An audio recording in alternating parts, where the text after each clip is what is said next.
السلام علیکم ورحمۃ اللہ وبرکاتہ۔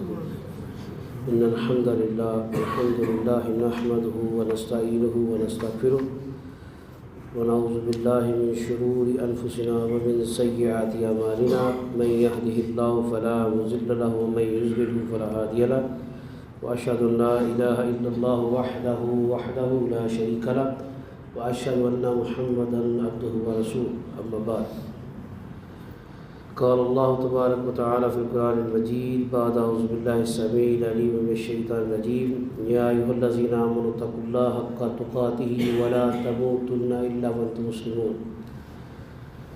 اللہ مالک العلام قرآن کریم کے اندر ایمان والوں کو ایک بات نصیحت فرماتے ہیں، حکم دیتے ہیں کہ اے ایمان والو اللہ کا تقوی اختیار کرو اور تمہارا خاتمہ اس حال میں ہونا چاہیے کہ تم متقی ہو، خاتمہ بالخیر، اس کی تلقین اللہ فرماتے ہیں۔ نبی رحمت صلی اللہ علیہ وآلہ وسلم کے صحابی عبداللہ بن مسعود رضی اللہ تعالیٰ عنہ اس حدیث کی تفسیر میں بیان کرتے ہیں کہ اللہ کا تقوی اختیار کرنے کا مقصد یہ ہے کہ انسان اللہ کی بات کو مانے، اس کی نافرمانی سے بچے، اس کا ذکر کرے، اس کی نعمتوں کا شکر کرے اور نافرمانی اور ناشکری نہ کرے۔ یہ طریقہ ہے اللہ کے تقوی کو اختیار کرنے کا۔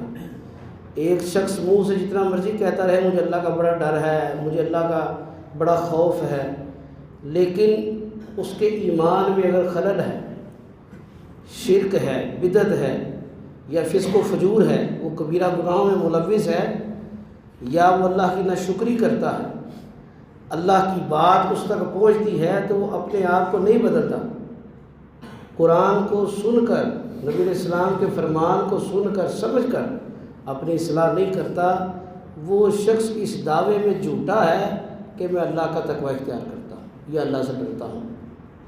ہاں وہ بات کو سن رہا ہے، وہ بات کو سن رہا ہے لیکن وہ متقی نہیں ہے۔ اور عبداللہ بن مسعود رضی اللہ تعالیٰ عنہ کوئی عام صحابی نہیں ہے، یہ نبی رحمت صلی اللہ علیہ وسلم کے ان صحابہ میں سے ہیں جن کو اللہ نے قرآن اور سنت کا علم عطا فرمایا۔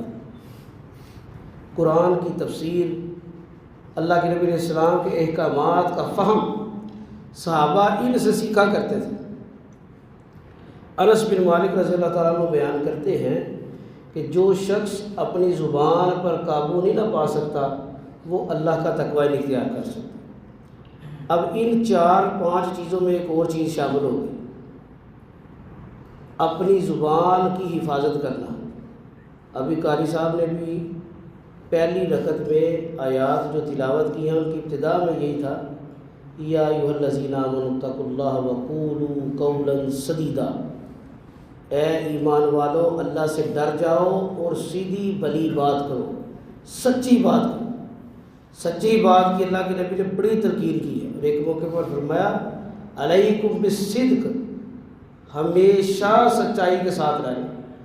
جو نیک لوگ ہوتے ہیں، اللہ والے ہوتے ہیں، ان کی بڑی خوبی یہ ہوتی ہے کہ وہ سچ بولنے والے ہوتے ہیں۔ سچ بولنے کا مقصد یہ نہیں ہے کہ آپ اپنا لہجہ بھی سخت کر لیں، یہاں پر یہ بھی ایک اصلاح کی ضرورت ہے ہمیں اپنی۔ ایک بندہ اگر سچ بولتا ہے، وہ کہتا ہے جی میں تو کھری بات کرتا ہوں، سچی بات کرتا ہوں، لیکن اس کا لہجہ سخت ہے، اس کا لوگوں کے ساتھ رویہ سخت ہے، وہ بات کرنے میں سچ تو بول رہا ہے لیکن لوگوں کے ساتھ بد اخلاقی میں مبتلا ہو جاتا ہے، ایسا شخص بھی متقی نہیں ہو سکتا۔ قولا سدیدا سے مراد یہ بھی ہے کہ ایک تو انسان سچی بات کرے اور دوسرا اس کی باتیں بڑی اچھی اور سیدھی ہونی چاہیے، کسی کو تکلیف نہ ہو۔ وہ انس رضی اللہ تعالیٰ عنہ نے جو بیان کیا نا کہ اللہ کے تقوی کا معیار یہ ہے کہ انسان اپنی زبان کی حفاظت کرے، کہ جس کی زبان سے دوسرے لوگ محفوظ نہیں ہیں اس کے ایمان میں خامی ہے۔ صحیح بخاری کے اندر مشہور حدیث ہے، میں نے اور آپ نے پڑھ رکھی ہے، المسلم من سلم المسلمون من لسانہ و یدہ، مسلمان وہ ہے جس کی زبان اور ہاتھ سے دوسرا مسلمان محفوظ ہو۔ یہ تقوی کے حصول کا بہترین ذریعہ ہے، اپنی زبان کی حفاظت۔ اور اس کا فائدہ کیا ہوگا ایک شخص اللہ کا تقوی اختیار کرتا ہے، یعنی اللہ کے علاوہ کسی کی عبادت نہیں کرتا، اللہ کی اطاعت کرتا ہے، اللہ کا ذکر کرتا رہتا ہے، اپنے آپ کو اللہ کا شکر گزار بننا پڑتا ہے، ہر وقت اللہ کا شکر کرتا ہے، پانی کا گھونٹ بھی پیا ہے الحمدللہ، ایک نوالا کا ہے الحمدللہ۔ وہ ایک بڑی مشہور حدیث ہے، نبی رحمت صلی اللہ علیہ وسلم ایک مرتبہ دوپہر کا وقت اپنے حجرے مبارک سے نکلے، دوپہر اور گرمی کی شدت تھی، آپ نے دیکھا ابو بکر صدیق بھی اپنے حجرے سے نکل آئے، آپ نے پوچھا ابو بکر تمہیں کس نے نکالا ہے؟ وہ کہتے ہیں اللہ کے رسول بس گرمی کی شدت تھی تو میں برداشت نہیں کر سکا اس لیے باہر آ گیا۔ اب وہ اظہار تو نہ کر سکے شرمندگی کے باعث کے بھوک ہے۔ جناب عمر بھی نکل آئے، جناب عمر کو جب پوچھا تو عرض کرنے لگے اللہ کے رسول صلی اللہ علیہ وسلم مجھے گرمی اور بھوک کی شدت نے نکالا ہے۔ اب یہ تینوں اصحاب نے کافی عرصے سے نہ کچھ کھایا نہ پیا تھا۔ اسی اسنا میں ایک صحابی تھے، ان کے گھر چلے گئے، پتہ چلا وہ باغ میں گئے ہیں، باہر پانی لینے کے لیے کنویں میں گئے، وہ واپس آئے تو وہ آ کر بڑے خوش ہوئے، نبی علیہ السلام کو درخت کی چھاؤں میں لے گئے، کھجور پیش کی، تازہ پانی پیش کیا۔ اب ابو بکر اور عمر رضی اللہ تعالیٰ عنہ وہ کھجور اور پانی کھا رہے ہیں۔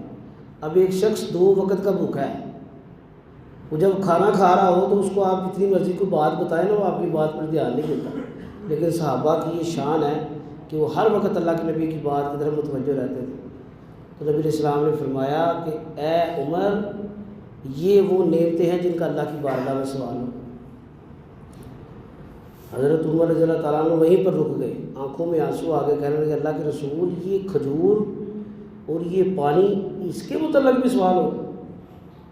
اللہ کے نبی نے فرمایا ہاں یہ جو نعمتیں اللہ دے رہے ہیں نا اس کا بھی سوال ہوگا، لہٰذا اللہ کی نعمتوں کا شکر ادا کیا کریں۔ ہم لوگوں کو تو اللہ نے بہت کچھ دیا ہے، ہمیں تو زیادہ شکر کرنا چاہیے۔ اور اس کا فائدہ کیا ہوگا؟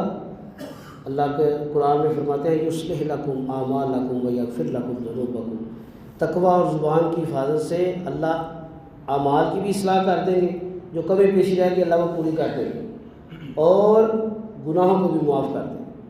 تو عزیز سامعین یہ رمضان کی گھڑیاں بڑی قیمتی گھڑیاں ہیں، ان میں مجھے بھی اور آپ کو بھی اپنی اصلاح کی ضرورت ہے، اور اللہ کے تقوی کا اختیار کرنے کی اور زبان کی حفاظت کی ضرورت ہے، کیونکہ ہمارا رمضان اتنا آئیڈیل رمضان نہیں ہے کہ ہم کہ جی بہت زیادہ نیکیاں ہیں، بہت بڑا قیام ہے، بڑے سپارے پڑھے ہیں، بڑے دین کا کام ہے۔ ہم رمضان میں بھی اتنی عبادت کریں جتنا ہمیں آسان وقت مل رہا ہے۔ تو یہ 2 آسان کام ہیں، اللہ کا خوف، خشیت اور ساتھ میں زبان کی حفاظت۔ اللہ سے دعا ہے جو باتیں بیان کی ہیں اللہ تعالیٰ بیان کرنے والے کو بھی اور سننے والوں کو بھی عمل کرنے کی توفیق عطا فرمائے۔ وما علینا الا